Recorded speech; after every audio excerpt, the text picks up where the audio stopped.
Assalamu alaikum, everyone. I hope you are doing well. Today is Monday, September 16th, and Bitcoin is at 57,700.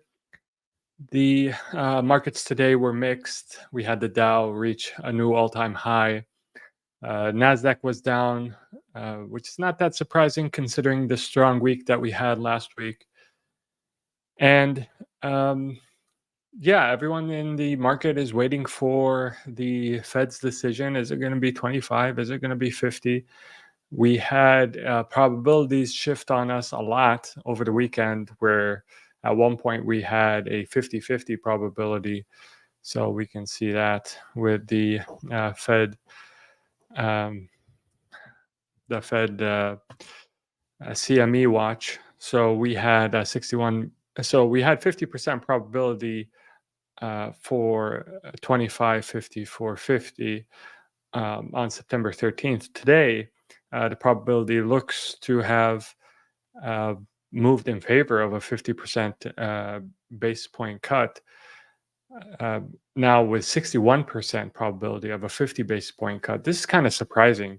It did seem last week that we were kind of settled on 25 basis points after the last major piece of economic data came out.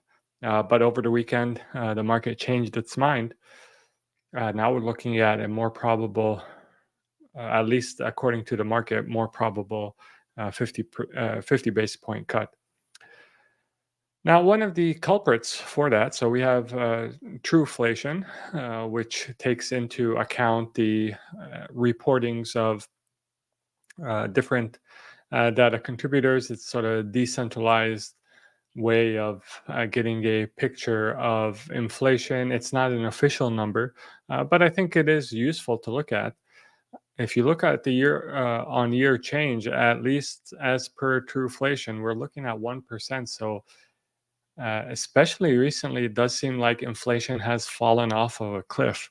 Now, if the 50 basis point cut comes in, and we'll know more about this from the Fed chair's statements. I personally think they're probably going to go with the 25 base point cut. I could be wrong, just because a 50 base point cut would suggest that there is a sense of urgency that the Fed has, and perhaps that's not the impression that they want to give.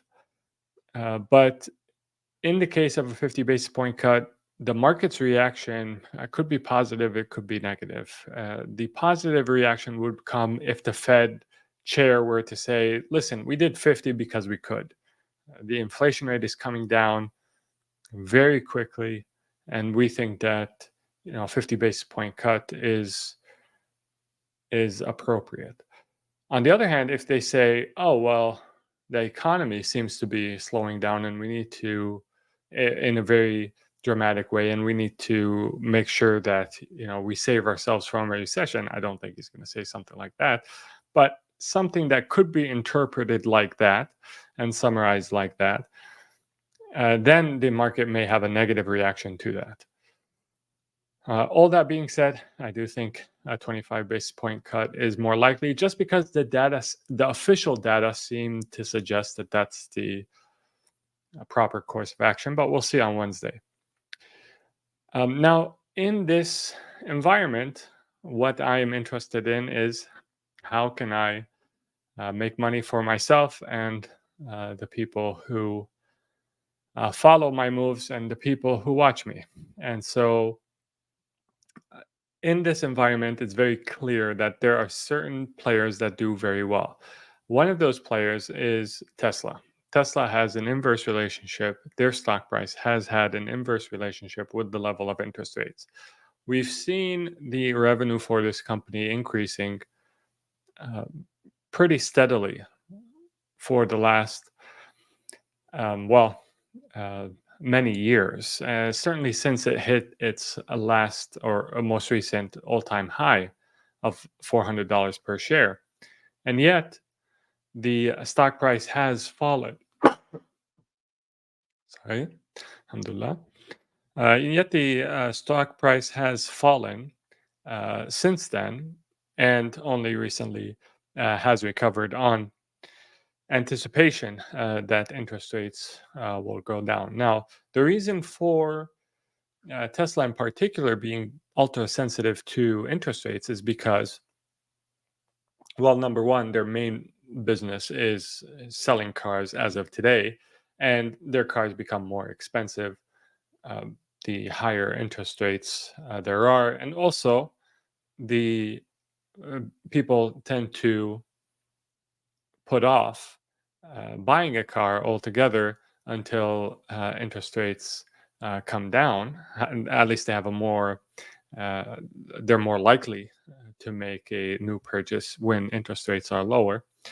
On the other hand, an additional factor that you have is that Tesla is really a forward-looking investment. We're looking at cash flows in the future as opposed to the ones that it already generates, and therefore you have to discount those future cash flows by the prevailing interest rate. And when the interest rate is higher, the value of those future cash flows in today's terms is lower. So, um, for those reasons, Tesla is very sensitive. Tesla's stock price is very sensitive to interest rates. And so I really think that Tesla is going to do extremely well in the upcoming period. It's going to be easy money, inshallah, for investors. And not only that, not only the interest rate catalyst and the robotaxi unveiling catalyst, but also something that Wall Street isn't really paying much attention to is the Tesla battery business and the ramp up that is happening there. And by the way, for those who are unfamiliar, Tesla's battery business is the most profitable line of business that it has today. It won't be the most profitable once robotaxis come out. But today, the battery production business is the most profitable, highest margin business it has going. In just 101 days, Tesla has produced 50 million 4680 batteries for a lifetime total of 100 million. So in the last 100 days only, it produced as many batteries as it produced in its lifetime. So if you take an average of that number, what it produced, and you just average it over the last 101 days, that comes out to around 500,000. That's these blue bars here. Now, if you were to assume a linear growth in their production, that's these green bars here. So you could say that, oh, maybe they're approaching something on the order of 800,000 batteries per day. However, even elementary knowledge of how production capacity works tells us that, in fact, increases in production capacity tends to not be linear. So it's more likely that this increase is more exponential. And therefore, the most batteries were produced in the most recent period. And we're going to follow something like the red S curve here. And so when we get a battery update from Tesla, this could be very bullish for the stock, wherein they report a daily output in terms of battery production that really exceeds analysts' expectations in a big way. And as I said, this is going to move the needle a lot for the stock just because it is the most profitable line of business that they have. Another easy way of making money in the environment that we are in is through providing infrastructure for AI services. And I was very pleased to hear that Iron was leaning into this opportunity. Today, they announced that they're increasing their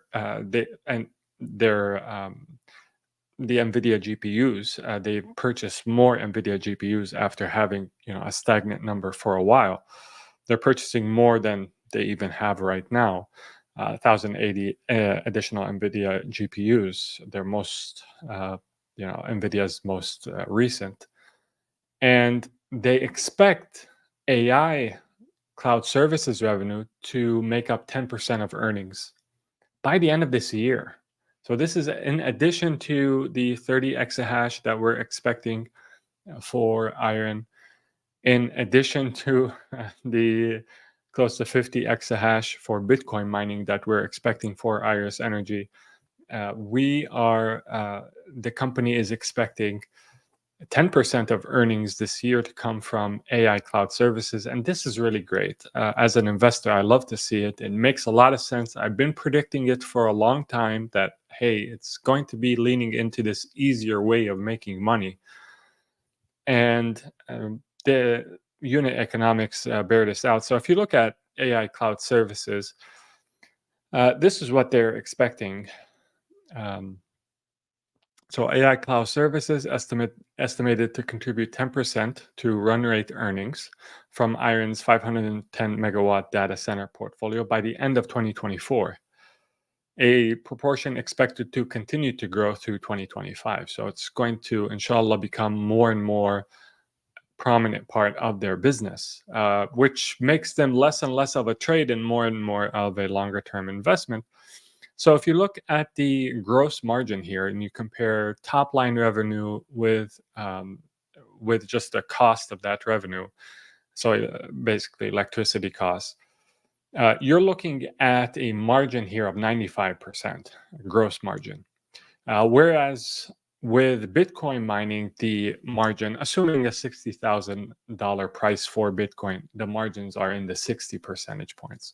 So I really think that this leaning into AI cloud services is an easy way to make money for Iris Energy, and that should translate, inshallah, into great things for investors. I really think we've picked the best two Bitcoin miners to put our money in, inshallah. And this, I mean, a preview, inshallah, of what is to come for us is what is happening with Oracle. I mean, Oracle has been on a tear as of late. Since they reported their earnings, they're up, more than 11% in the last 5 days. Today they're up, more than 6%. That's a big number for a company that's close to $500 billion in market cap. And why? Even more than the earnings that they reported, where they had a beat on top and bottom lines, but their expected revenue for next year exceeded expectations in a big way. And that's really a function of them leaning into the AI infrastructure opportunity. The CEO of Oracle, Larry Ellison, was mentioning that he and Jensen, the CEO of NVIDIA, and Elon Musk, the CEO of Tesla, they were in Nobu and Malibu, I believe.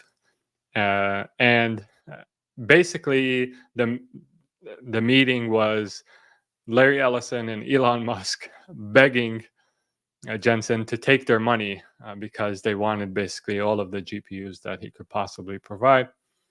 And so this is a really good business to be in. Right now, the AI opportunity, the only company that has actually made money from this AI opportunity is NVIDIA. Everyone else is banking on future revenues and setting themselves up for the future. But eventually, I think the earnings are going to go further down the supply chain, and more companies will benefit. So with that, I can't take questions today. I do have to run.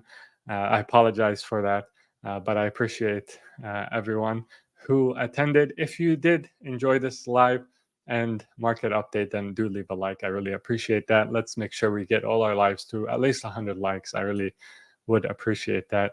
Thank you all, and have a great rest of your day. Assalamu alaikum, and peace be upon you all.